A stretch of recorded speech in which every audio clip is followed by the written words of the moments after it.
Friends, ఆంధ్రప్రదేశ్లో రాజకీయాలు విచిత్రంగా మారుతున్నాయి. ప్రజానీకం కేవలం 50 రోజుల పాలనలోనే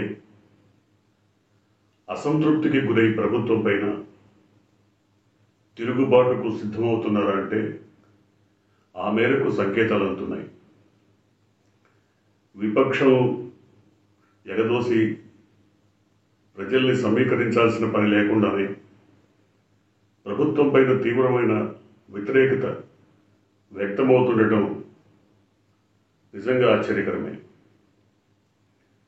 జగన్మోహన్ రెడ్డిని కనీసం ప్రతిపక్షంలో గౌరవప్రదమైనటువంటి స్థానం కూడా ఇవ్వకుండా కేవలం 11 స్థానాలకు పరిమితం చేసిన ప్రజలు ఇప్పుడు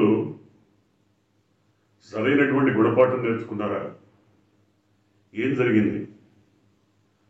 ప్రభుత్వ వర్గాల్లో అసంతృప్తి, పేదల్లో అసంతృప్తి, పారిశ్రామిక వర్గాల్లో అసంతృప్తి, విద్యార్థుల్లో అసంతృప్తి, నిరుద్యోగుల్లో అసంతృప్తి, ప్రధానంగా మహిళల్లో తీవ్ర వ్యతిరేకత.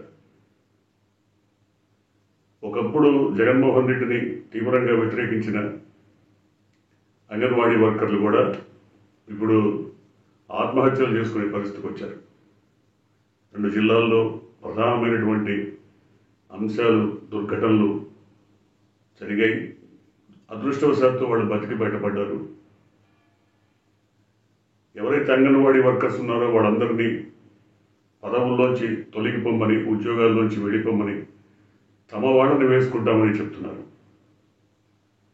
కొన్ని చోట్ల అరాచకాలు పెచ్చరిల్లిపోయి మళ్లీ జన్మభూమి కమిటీలు లాంటివన్నీ రోడ్డెక్కుతున్నాయి. పల్నాడు జిల్లాలో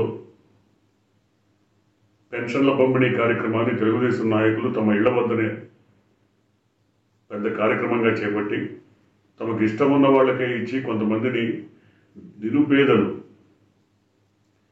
కేవలం పెన్షన్ మీద బతికేటువంటి వాళ్ళని కూడా తమ పార్టీ కాదని తమను వ్యతిరేకించారన్న ఉద్దేశంతో బయటికి పంపించారు. వాళ్ళని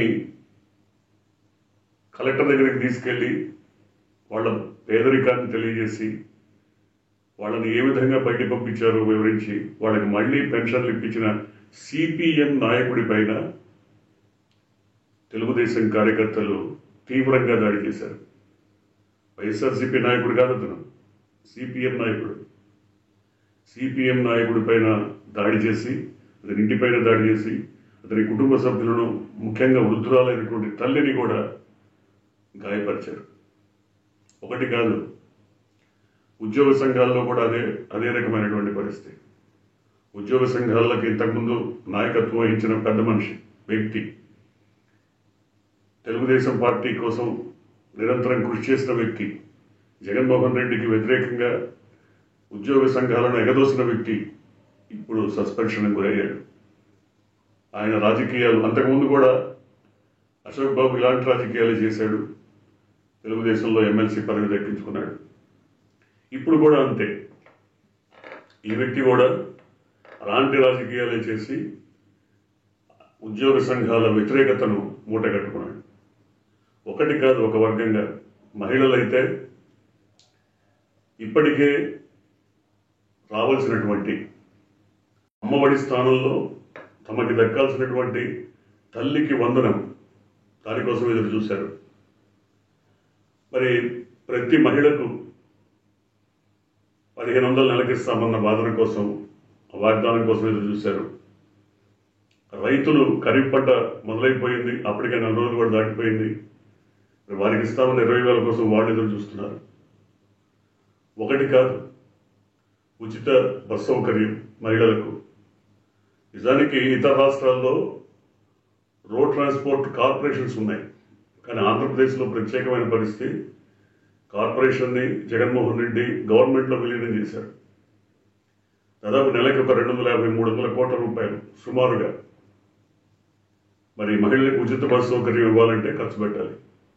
అదంతా ఇప్పుడు ప్రభుత్వమే భరించాలి. ఇదివరకంటే కార్పొరేషన్, ఇప్పుడు ప్రభుత్వం. దాదాపు 300 కోట్లు నెలకు తీసుకొచ్చి పెట్టాలి. ఇంకా ఎక్కువ కూడా ఉండొచ్చు. సో ఈ రకమైనటువంటి అనేక రకాల పరిస్థితులు, అందరికంటే ఎక్కువగా నిరుద్యోగులు భగ్గుమంటున్నారు. నెలకి 3,000 రూపాయలు ఇస్తామన్నారు, ఏది ఇవ్వలేదు. కానీ ముఖ్యమంత్రి చంద్రబాబు రాజకీయ చరిత్రను ఒక్కసారి పరిగిస్తే ఇప్పుడే కాదు, మొదటి నుంచి కూడా ఇలాంటి వాగ్దానాలు చేయడంలో ఆయన దిట్ట, ప్రజల్ని వంచడంలో దిట్ట. ఇవి మనం గత ఏడాది కాలంగా చెప్తున్నా, ప్రజలు నమ్మలేదు, ఎవరు వినిపించుకోలేదు. ఇందుకు ఉదాహరణగా ఎప్పుడో 2004లో రాజశేఖర రెడ్డి గెలిచినప్పుడు అసెంబ్లీలో చేసిన ప్రసంగాన్ని ఒక్కసారి విందాం. చంద్రబాబు నాయుడు గారు మన ఎన్నికల్లో చాలా ప్రధానంగా ఆల్ ఫ్రీ వాగ్దానాలు చేశారు.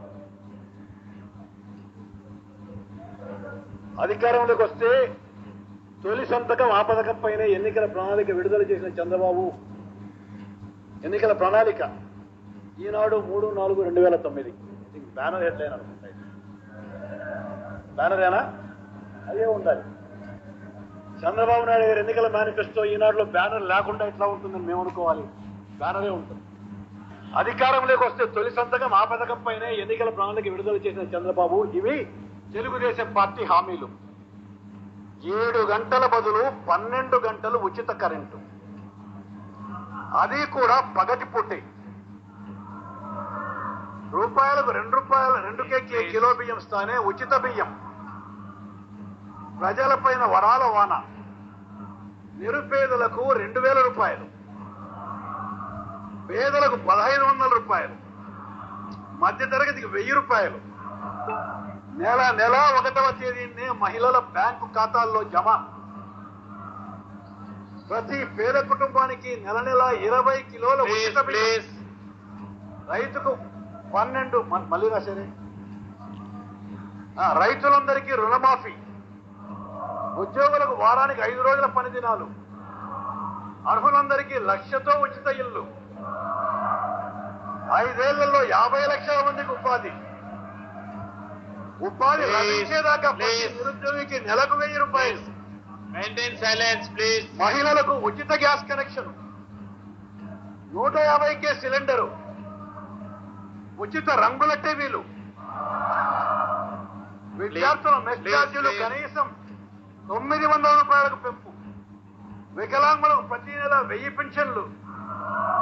చేతి వృత్తులకు మళ్లీ ఆదరణ. తెలంగాణపై రాజకీయ చట్టపరమైన చర్యలు. అధ్యక్ష, ఇన్ని రకాలుగా ఆయన వాగ్దానాలు చేసిన, ఈనాడు అత్యంత ప్రముఖంగా దాన్ని ప్రచురించిన,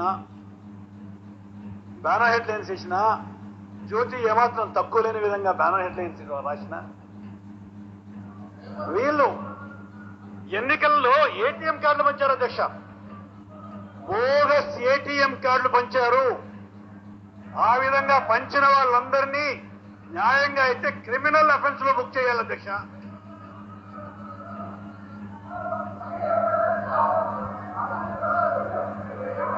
అప్లికేషన్ ఫారాలు తీసుకోవడం.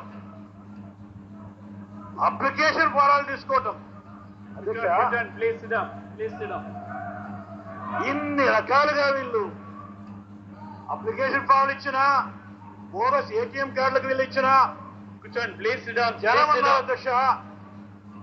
ఈయన 9 ఏళ్లు ముఖ్యమంత్రిగా ఉన్నాడే. ఆయన ముఖ్యమంత్రిగా ఉన్నప్పుడు మాకిచ్చే పెన్షన్, వృద్ధులు, వికలాంగులు, వితంతువులు ఉన్నారు, మాకిచ్చే పెన్షన్ 50 రూపాయలు, 75 రూపాయలు, కనీసం నెల కూడా మాకు ఇవ్వకుండా 3 మాసాలకోసారో 6 మాసాలకోసారో ఇచ్చేవాడే. ఇతను మాకేమిస్తాడు అన్నారు. మరికొంతమంది అన్నారు అధ్యక్ష, ఎప్పుడైనా మేము పెన్షన్ కావాలని చెప్పి మా గ్రామంలో ఏ వృద్ధుడో, వికలాంగుడో, వితంతువో అడిగితే, మీ గ్రామంలో ఎవరైనా చచ్చిపోతే ఆ చచ్చిపోయిన ఖాళీలో నీకు ఇస్తామని చెప్పి అన్నాడే. ఇటువంటి వాడు మాకు ఏదైనా అన్ని ఉచితంగా ఇస్తామని చెప్పి నెలకు 1,000 రూపాయలు, 1,500, 2,000 రూపాయలు ఇంటికి పంపుతామంటే ఇటువంటి వాడిని ఎట్లా నమ్మేది అని చెప్పి అనుకున్నాను.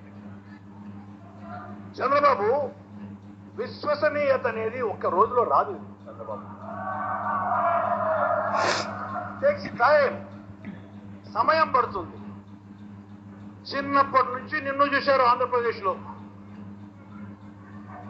గడిచిన 55, 56, 57 ఎంత మీకు వయస్సు ఐ థింక్ 58 అనుకుంటా కదా. ఈ 58 సంవత్సరాల్లో మిమ్మల్ని చూస్తూనే ఉన్నారు ఆంధ్రప్రదేశ్లో అందరూ. ఈ 58 సంవత్సరాల్లో మీరు చేసిన పనులన్నీ కూడా చూశారు. ఇవాళ ఏదంటే అది ఆల్ ఫ్రీ అని చెప్పంటే మిమ్మల్ని ఎట్లా నమ్ముతారు? దయచేసి ఆలోచన చేసుకోండి.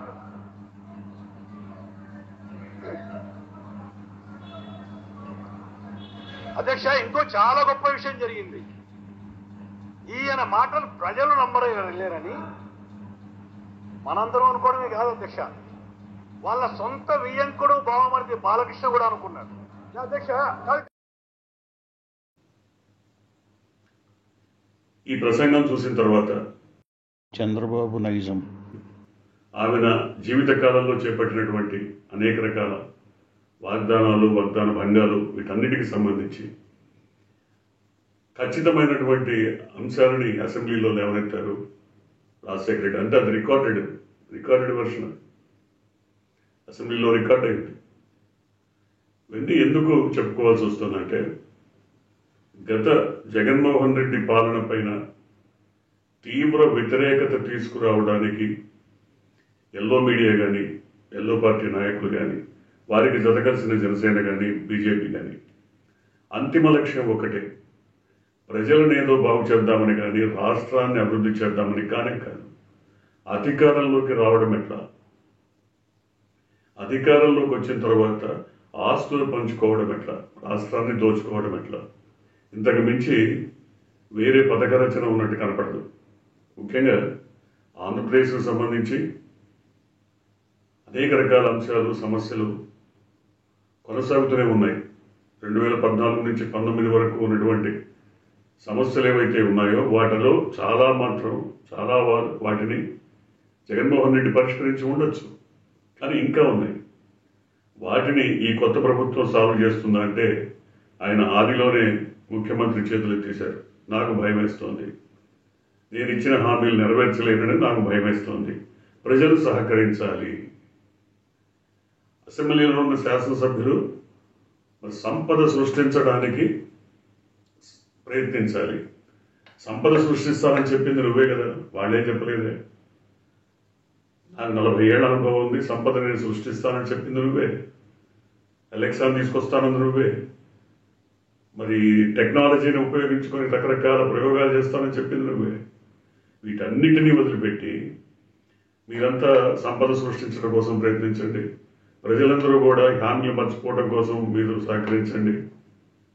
ఇదెక్కడి వింత వాదన? సో ఇప్పుడు ఒక్కొక్క వర్గాన్ని తీసుకుంటే, cross section of the society, so సామాజికంగా ఉన్నటువంటి అనేక రకాల వర్గాలను తీసుకుంటే అందరూ కూడా అసంతృప్తితోనే ఉన్నారు. ఏ ఒక్కరూ సంతోషంగా లేరు. కారణం ఏంటో తెలియదు.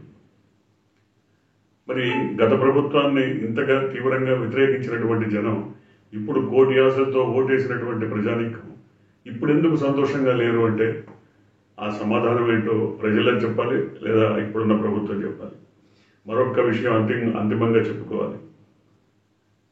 ఇప్పటి వరకు ఈ దాదాపు 1.5 రోజులుగా సాగినటువంటి అరాచకాలన్నీ కూడా, అకృత్యాలన్నీ కూడా ఇంకా కొనసాగుతూనే ఉన్నాయి. పసిపిల్లల మీద, చిన్న చిన్న బాలికల మీద అఘాయిత్యాలు, అకృత్యాలు. మరి వీళ్ళందరినీ మరి మా పార్టీ అని వదిలేస్తున్నారా, లేదా వీళ్ళని పట్టుకోవడంలో విఫలమవుతున్నారా, వీరి మీద దండన లేదా, వీరి మీద చర్యలు ఉండవా తెలియదు. మరీ ముఖ్యంగా బాలికల పైన, ముక్కుపచ్చలారని బాలికల పైన నిన్న కావల్లో, దాదాపు నెల్లూరు జిల్లాలో అనుకుంటాను, 53 ఏళ్ల వ్యక్తి 8 ఏళ్ల బాలిక పైన అత్యాచారం చేశాడు. ఎంత దారుణం ఇవన్నీ! ఇంతవరకు మరి కర్నూలు జిల్లాలో జరిగినటువంటి, ఉచ్చిమల్లిలో జరిగినటువంటి సంఘటన ఇప్పటి వరకు చల్లారనే లేదు. రకరకాల ఇన్సిడెంట్స్ అన్నీ కూడా జరుగుతున్నాయి. అంటే లా అండ్ ఆర్డర్ ఫెయిల్ అవ్వడమే కాకుండా రాష్ట్రంలో ఒక పెచ్చరిల్లినటువంటి విశృంఖలత్వం కనబడుతుంది. మరి దీన్ని ఆపడానికి ప్రభుత్వం ఏ రకంగా చర్యలు తీసుకుంటుందో, ఏ రకమైనటువంటి నిర్ణయాలు తీసుకుంటుందో చూడాలి.